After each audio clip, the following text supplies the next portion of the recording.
بسم اللہ الرحمن الرحیم۔ لاکھوں درود پاک حضرت محمد صلی اللہ علیہ وسلم اور آپ صلی اللہ علیہ وسلم کی آل پر۔ السلام علیکم، میرا نام افتخار احمد ہے اور آپ میرا یوٹیوب چینل نالج دیکھ رہے ہیں۔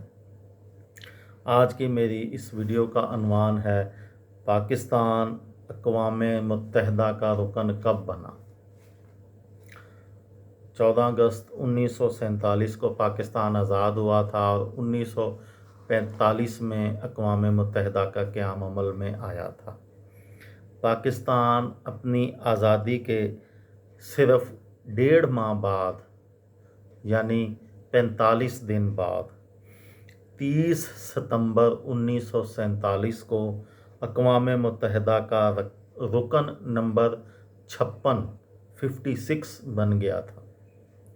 پاکستان کو ممبر بنانے کی تجویز برطانیہ نے پیش کی تھی، جس کی تائید بھارت، ایران، ترکی، مصر، لبنان، برازیل اور امریکہ نے کی تھی، جبکہ پاکستان کی مخالفت، جو واحد ملک تھا جس نے پاکستان کی مخالفت کی تھی کہ پاکستان کو اقوام متحدہ کا رکن نہیں بننا چاہیے، اس ملک کا نام تھا افغانستان،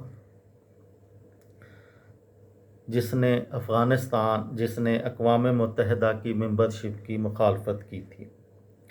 اقوام متحدہ میں پاکستان کے پہلے 5 رکنی وفد کی قیادت سر ظفر اللہ خان نے کر رہے تھے، جو کہ وزیر خارجہ تھے، جبکہ دیگر اراکین میں مرزا ابو الحسن اصفہانی، جو 20 اکتوبر 1947 کو امریکہ میں پاکستان کے پہلے سفیر بھی مقرر ہوئے تھے، عبدالستار پیرزادہ، میر لائق علی اور بیگم سلمہ تصدق حسین ان 5 اراکین میں شامل تھے جس وفد نے پہلی دفعہ اقوام متحدہ میں پاکستان کی نمائندگی کی تھی۔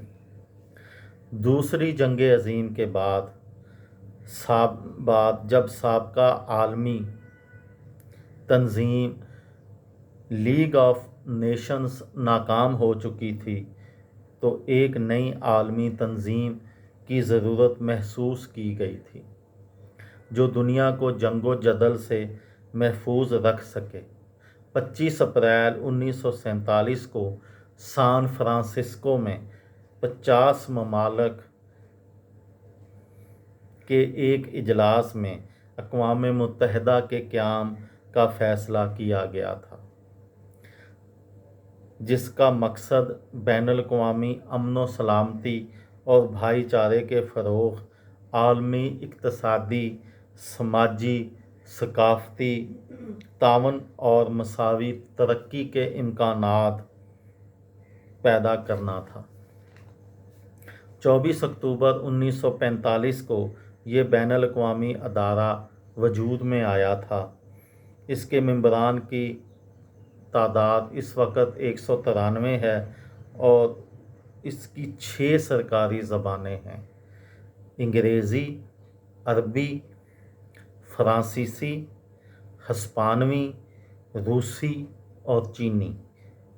اس کا ہیڈ کوارٹر نیو یارک، امریکہ میں ہے۔ یہ تھی میری آج کی ویڈیو۔ کسی دوست کو، کسی بھائی کو، کسی بہن کو فائدہ ہو تو مجھے دعاؤں میں یاد رکھیے گا۔ دل پاکستان، جان پاکستان۔ السلام علیکم۔